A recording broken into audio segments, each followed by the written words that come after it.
आज supreme court ने प्रधानमंत्री नरेंद्र मोदी की डिग्री को फर्जी घोषित कर दिया। अदालत ने कहा कि जो कागज जनता को दिखाए गए वे झूठे थे और इसी झूठ पर उन्होंने चुनाव लड़ा, जनता से वोट लिया और देश की सबसे ऊंची कुर्सी पर पहुंचे। कोर्ट का फैसला आया और कहा गया कि नरेंद्र मोदी पर 6 साल का बैन लगाया जाता है। 6 साल तक वे कोई चुनाव नहीं लड़ पाएंगे। इतना ही नहीं, अदालत ने उन्हें 6 साल की सजा ए कैद भी सुनाई है।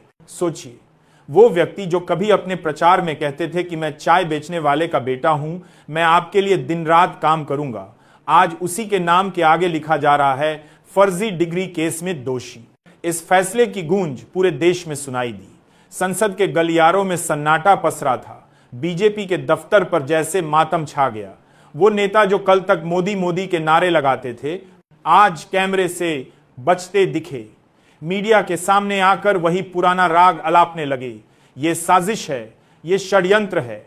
लेकिन अब जनता को ये बातें खोखली लग रही हैं, क्योंकि कोर्ट ने विस्तार से लिख दिया है कि डिग्री में गड़बड़ी है, कागजात जाली हैं और जनता को गुमराह किया गया है। अब जरा सोचिए, इतने सालों तक जब पत्रकारों ने सवाल पूछा कि मोदी जी आपकी डिग्री कहां है, तो जवाब मिला क्या यह मुद्दा है।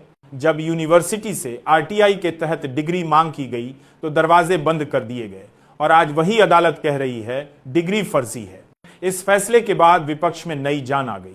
राहुल गांधी ने कहा यह लोकतंत्र की जीत है। अखिलेश यादव बोले सच सामने आ गया। मायावती ने कहा देश के लोगों को अब सोचने का मौका मिलेगा कि उन्हें किसे चुनना है। मगर बीजेपी के भीतर भगदड़ मच गई है। अमित शाह नजर नहीं आए। पार्टी के बड़े नेता पत्रकारों से नजरें चुराते रहे। जो कल तक मोदी को भगवान की तरह पेश कर रहे थे, वही आज चुप हैं।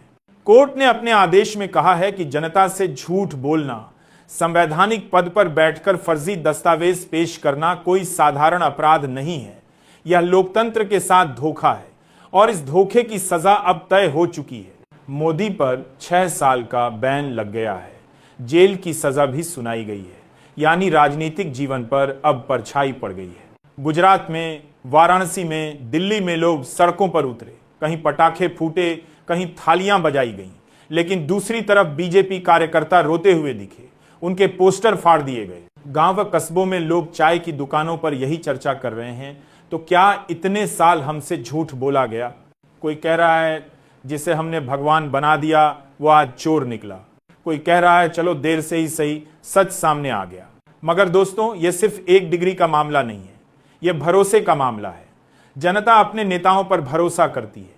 संविधान जनता को सुरक्षा देता है और जब वही नेता झूठ बोलता है तो लोकतंत्र की जड़ें हिल जाती हैं। आज अदालत ने साफ कह दिया डिग्री फर्जी है। इससे न सिर्फ मोदी की राजनीति पर सवाल खड़े हुए हैं, बल्कि पूरे सिस्टम पर सवाल खड़े हो गए हैं। क्योंकि झूठ छुपाने में सिर्फ मोदी अकेले नहीं थे। मंत्रालय चुप रहे, यूनिवर्सिटी ने दरवाजे बंद कर दिए, आयोग ने बहाने बनाए और मीडिया का बड़ा हिस्सा सवाल पूछने वालों को गद्दार कहता रहा। अब यह सवाल सिर्फ मोदी से नहीं है, ये सवाल उन सभी से है जिन्होंने इस झूठ को ढकने की कोशिश की। जो पत्रकार चुप रहे, जो संस्थान झुक गए, जो अधिकारी दब गए, सब जिम्मेदार हैं। इतिहास में पहली बार ऐसा हुआ है कि एक प्रधानमंत्री को डिग्री के झूठ पर सजा हुई है। अब मोदी का नाम हमेशा इस रूप में दर्ज होगा, वो प्रधानमंत्री जो फर्जी डिग्री के कारण जेल गया। लोग पूछ रहे हैं क्या यह मुमकिन है, क्या वाकई प्रधानमंत्री जेल जाएगा। मगर अदालत का आदेश साफ है और अदालत का आदेश ही लोकतंत्र में अंतिम आदेश है। जेल जाने के बाद बीजेपी कहां खड़ी होगी, कौन उसका अगला नेता बनेगा, ये सवाल अब और गंभीर हो गए हैं। पार्टी में भगदड़ है, सत्ता की कुर्सी डगमगा रही है और देश का आम आदमी जो रोजाना अपनी रोजी रोटी के लिए लड़ता है, वो आज अपने दिल में यही कह रहा है हमारे साथ धोखा हुआ। दोस्तों, ये कहानी सिर्फ एक प्रधानमंत्री की नहीं है, ये उस लोकतंत्र की कहानी है जो बार बार दबाया गया, लेकिन आज अदालत ने उसे आवाज़ दी। आज की रात जब आप सोने जाएंगे तो सोचिएगा क्या हम इतने साल धोखे में रहे, और अगर हां तो क्या अब सच की शुरुआत होगी। इतिहास के पन्नों पर यह दिन दर्ज हो गया है। नरेंद्र मोदी पर 6 साल का बैन लगा है, 6 साल की जेल सुनाई गई है और यह संदेश है हर नेता के लिए झूठ ज्यादा दिनों तक नहीं टिक सकता।